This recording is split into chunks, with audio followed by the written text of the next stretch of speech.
আসসালামাইকুম। Hello guys, আপনারা কেমন আছেন? আশা করি ভালোই আছেন। আমিও আল্লাহর রহমতে ভালো আছি আপনাদের দোয়ায়।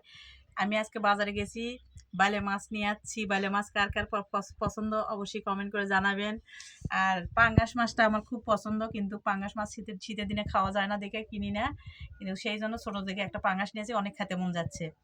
আর তার সঙ্গে নিয়ে যাচ্ছি গরুর ভুঁড়ি। কে কে পছন্দ করেন অবশ্যই কমেন্ট করে জানাবেন। আর আসেন, দাওয়াত থাকলো ভুঁড়ির। তারপরে সয়াবিনের তেল নিয়ে যাচ্ছি, তারপরে সর্ষের তেল নিয়ে যাচ্ছি। কুমড়ো বড়ি কে কে পছন্দ করেন কমেন্ট করে জানাবেন। আর তারপরে মাসকলাইয়ের ডাল, এটা কে পছন্দ করেন অবশ্যই বলবেন।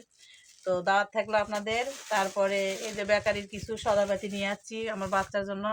তারপরে টমেটো নিয়ে যাচ্ছি, শীতের দিন টমেটো।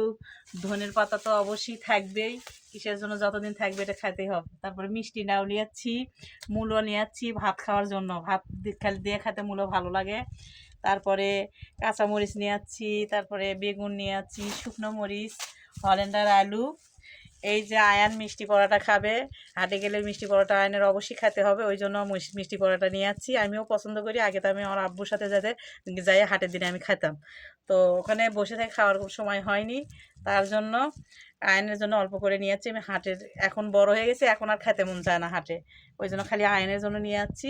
তো আমার বাজারটা কেমন হয়েছে অবশ্যই আপনারা কমেন্ট করে জানাবেন। তো সব কিছু, আমি গরিব মানুষ ভাই, আমি বড় লোক না। যেরকমই বাজার করি আপনাদের কাছে শেয়ার করি, কিসের জন্য, কার কার পছন্দ হয়েছে অবশ্যই আমাকে কমেন্ট করে জানাবেন। আর অবশ্যই সাপোর্ট করবেন। ভালো থাকবেন, সুস্থ থাকবেন, দোয়া করি, আমার জন্য দোয়া করবেন। আল্লাহ হাফেজ, আসসালামু আলাইকুম।